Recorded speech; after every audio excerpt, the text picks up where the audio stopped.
Hello aspirants, तो कैसे हैं आप सब लोग। आज हमारी एमसीक्यू सीरीज का पार्ट 21 है।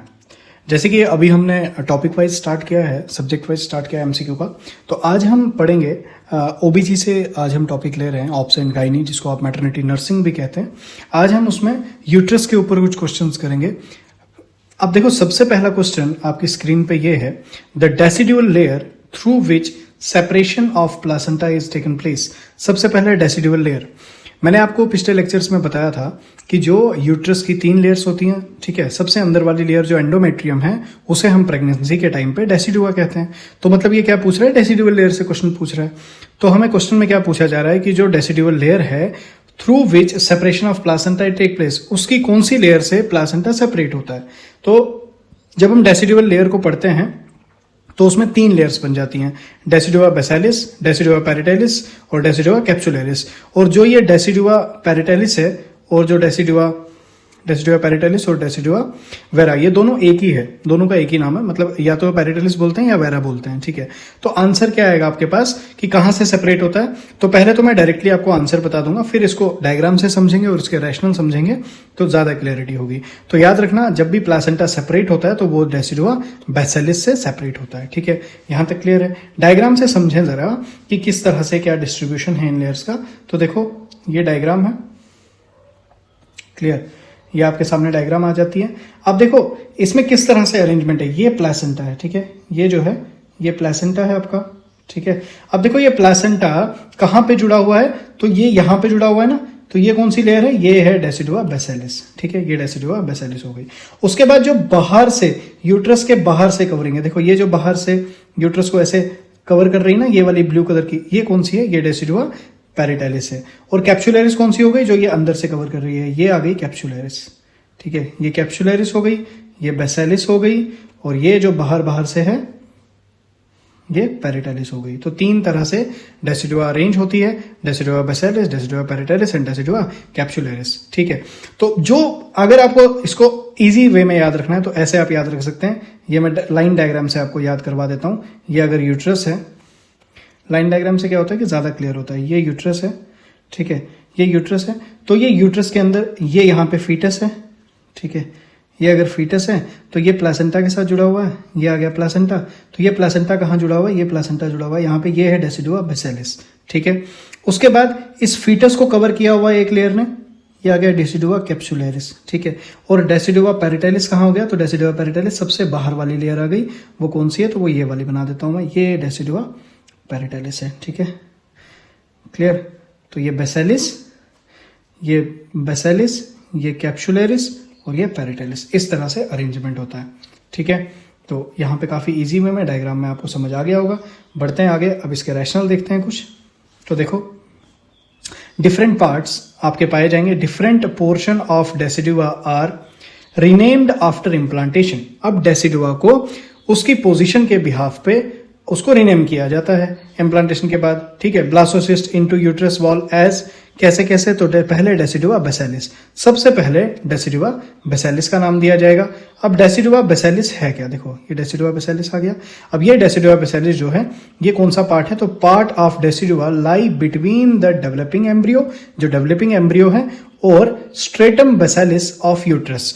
तो जो बेसिलिस है, स्ट्रेटम बेसिलिस है यूट्रस का, और मतलब सीधा आप समझो, ये अगर यूट्रस है तो यहाँ पे इस साइड जो है फीटस आ गया, इस साइड यूट्रस की लाइनिंग, और ये जो बीच में है ये डेसिडुआ बेसिलिस है, ये अटैच करवाता है, ठीक है। Part of the decidua lie between the developing embryo and stratum basalis of uterus at implantation site पे, और separation of placenta after delivery, जो सेपरेशन होती है प्लासेंटा की डिलीवरी के बाद, अकर हियर, यहाँ पे होती है डेसिडुआ बेसिलिस में। It unite with chorion to form maternal portion of placenta, और ये यूनाइट होता है, जुड़ता है कोरियन के साथ और बनाता है कौन सा पोर्शन, मैटरनल पोर्शन बनाता है प्लासेंटा का, ठीक है। नेक्स्ट है डेसिडुआ कैप्सुलरिस, ठीक है।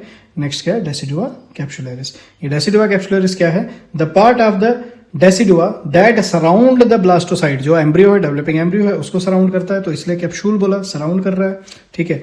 लास्ट पे क्या है, डेसिडुआ वेरिस, ये बाहर वाली तरफ से, या पैरेटाइलिस। तो ये देखो क्या लिखा है इसमें, the decidua except the site of the implantation की साइट को छोड़ के ब्लास्टोसाइट के बाहर वाली तरफ से जो भी है वो क्या है, वो डेसिडुआ पैरेटालिस ही है। तो इजी क्वेश्चन था। बढ़ते हैं आगे नेक्स्ट क्वेश्चन की ओर। तो देखो यहां पे ये वाले क्वेश्चंस ना आते हैं, ठीक है, ये रेशो वाले क्वेश्चंस आते हैं। याद रखना कार्पोरा क्या हो गया, बॉडी हो गया यूट्रस की, ठीक है, या कॉर्पस जिसको बोलते हैं। Corpus cervix ratio up to 10 year of age, ये कह रहा है कि 10 साल की एज तक सर्विक्स का और यूट्रस की बॉडी का इनका रेशो क्या होता है, ठीक है। क्या 3:2 होता है, क्या 2:1 होता है, क्या 1:2 होता है, या 3:1 होता है। तो आपको मैं इसका आंसर पहले बता दूं, 1:2 होता है रेशो। सर्विक्स बड़ा होता है पहले, ठीक है। क्या कैसे, आगे पढ़ते हैं, आगे रैशनल समझते हैं, वहां पे समझ आ जाएगा।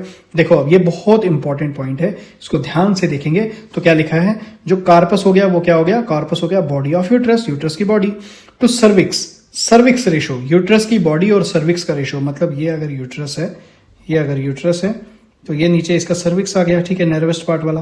तो ये अगर सर्विक्स रीजन आ गया, ये यूट्रस की बॉडी आ गई, इनके रेशो के ऊपर क्वेश्चन है, ठीक है। तो क्या है, body of uterus to cervix ratio up to age of 10 year. याद रखेंगे 10 साल, मतलब कौन सी एज है ये, प्री प्यूबरिटी एज। 10 साल में प्यूबरिटी तो नहीं आई होगी, प्यूबरिटी से पहले वाली एज है।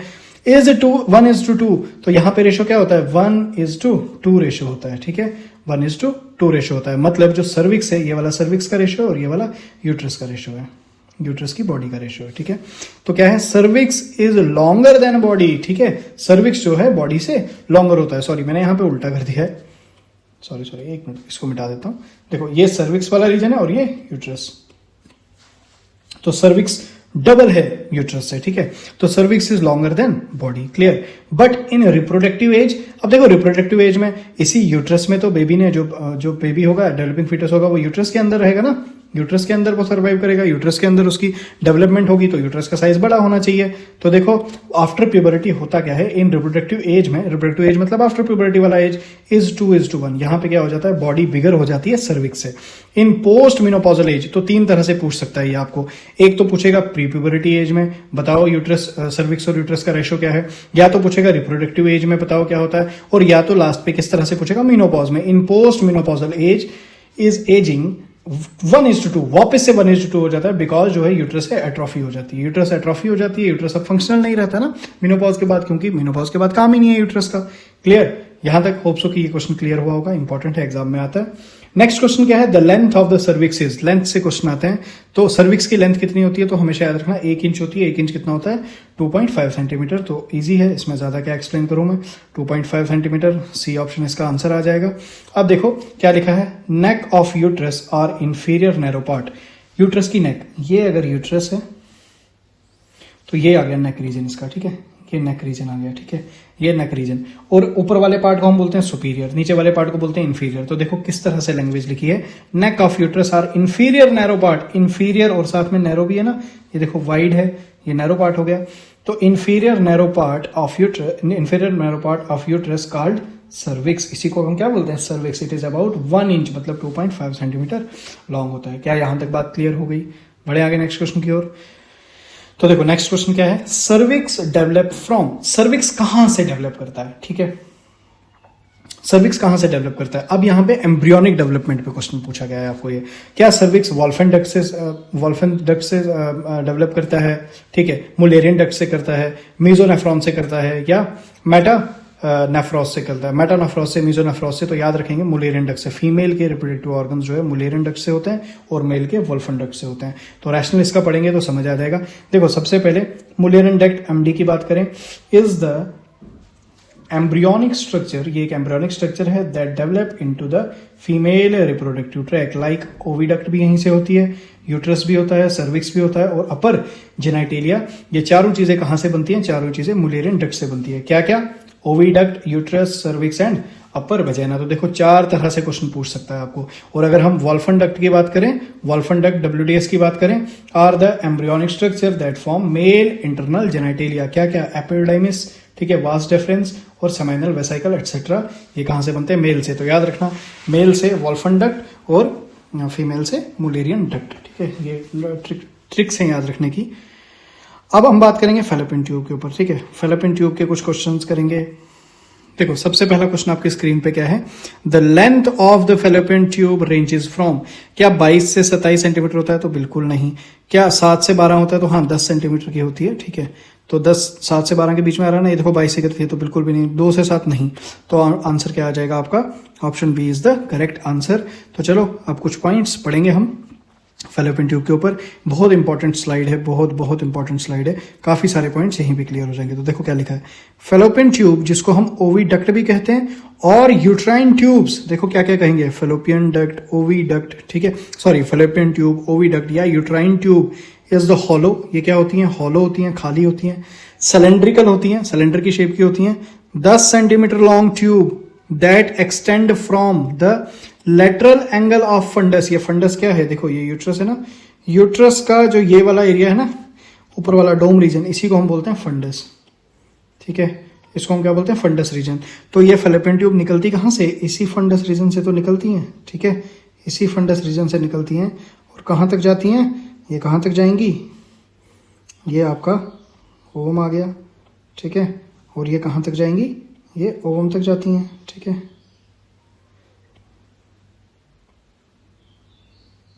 क्लियर, ठीक है, ओवम तक जाएंगी, समझ आ गया। तो क्या लिखा है यहाँ पे, क्या बोल रहा है, hollow cylindrical 10 centimetre long tube that extend from the lateral angle of fundus, lateral angle of fundus end of the uterus and terminate near the ovary. तो टर्मिनेट कहाँ हो रही है, ओवरी के पास, निकल कहाँ से रही है, फंडस रीजन से, यूट्रस के एंड से, ठीक है। पहला पॉइंट क्लियर हो गया। नेक्स्ट पॉइंट क्या है, इनर लेयर ऑफ ओविडक्ट। ये ओविडक्ट की इनर लेयर की बात कर रही है, मतलब अगर मैं इस डायग्राम को यहाँ पे बताऊं, इसको अगर मैं वॉल को ओपन करूं, अगर मैं इसको, ये अगर सिलेंड्रिकल मेम्ब्रेन इस तरह से है, तो मैं इसको बीच में से अगर कट मारूं, ठीक है, बीच में से मैं इसको काटूं और अब खोल के आपको दिखाऊं कि इसके अंदर क्या होता है, तो याद रखना ये कुछ सेल्स की बनी होती है, ठीक है। कौन से सेल होते हैं, कॉलमनर एपिथेलियल सेल्स होते हैं, ठीक है, ये कॉलमनर एपिथेलियल सेल्स हैं, लेकिन साथ में क्या होगा, इनके ऊपर सीलियाज होंगे, ठीक है, सीलियाज प्रेजेंट होंगे, छोटे छोटे सीलियाज, हेयर लाइक प्रोटेक्शन होगी। क्लियर। तो क्या है, inner layer of oviduct lined by ciliated columnar epithelium. तो कभी कभी पूछ लेता है डायरेक्टली कि बताओ जो ओविडक्ट की इनर लेयर है वो किससे, कौन से एपिथेलियल सेल्स वहां पे होते हैं, तो याद रखेंगे सीलिएटेड कॉलमनर एपिथेलियम।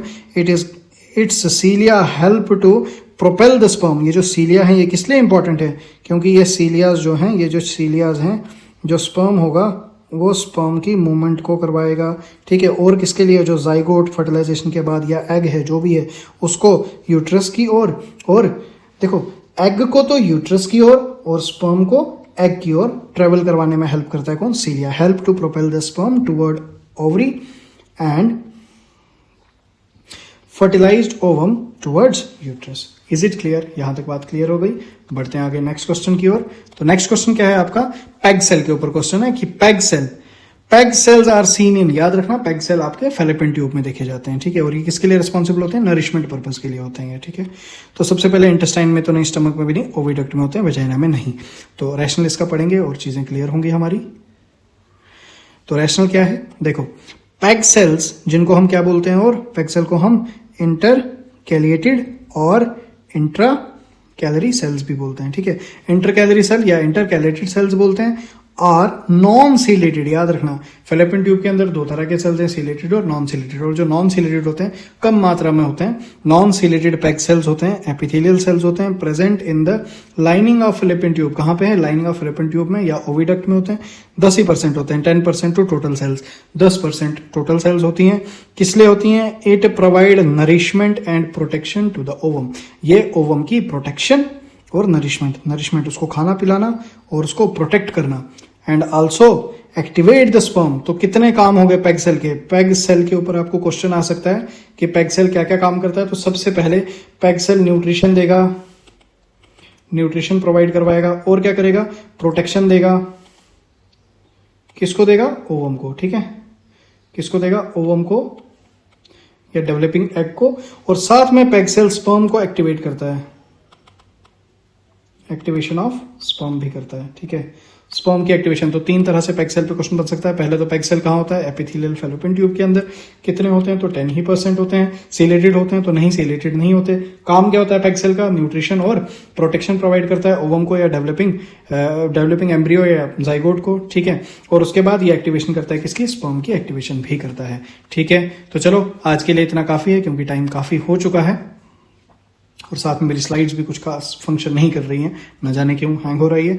तो देखो फिर से मैं बता रहा हूँ कि आज हमने ओबीजी के कुछ सेशन किए, ठीक है, फंडामेंटल और ओबीजी के कुछ मैं सेशन करवा रहा हूँ। धीरे धीरे आगे और भी मैं सब्जेक्ट्स को इंक्लूड करूंगा, ठीक है, और जो इंपॉर्टेंट चीजें उन्हीं को यहाँ पे बता रहा हूँ। अब देखो व्हाट्सएप कम्युनिटी में जुड़ जाओ, क्योंकि बहुत सारी एमसीक्यू प्रैक्टिस करवाई जा रही है। रोज मैं आके लास्ट पे ये बोलता हूँ जरूर कि व्हाट्सएप कम्युनिटी में जुड़ो, क्योंकि रोज क्वेश्चन आ रहे हैं।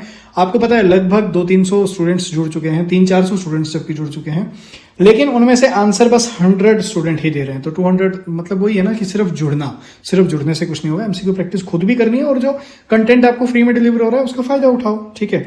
टेलीग्राम पे भी जुड़ो और इंस्टाग्राम पे भी जुड़ो। इंस्टाग्राम में तो अब भर भर के नोट्स डाले जा रहे हैं, शॉर्ट नोट्स डाले जा रहे हैं, ठीक है। धीरे धीरे यहाँ पे भी हम एमसीक्यू डालना स्टार्ट करेंगे और हाई यील्डिंग टॉपिक्स को भी डालना स्टार्ट करेंगे। तो चलो, कैसा लगा आपको ये वीडियो कमेंट सेक्शन में जरूर बताएंगे। इस सेशन में आपको कितनी हेल्प मिली, कितने क्वेश्चंस आपको पहले से आते थे वो भी आप कमेंट में बताएंगे, और कैसा कितनी हेल्पफुल लग रही है ये हमारी एमसीक्यू सीरीज, जरूर कमेंट सेक्शन में बताएं। तो मिलते हैं अपने नेक्स्ट सेशन में, तब तक के लिए thank you so much, God bless you. मेहनत करते रहो, लगे रहो, जॉब तुम्हारा ही लगेगा।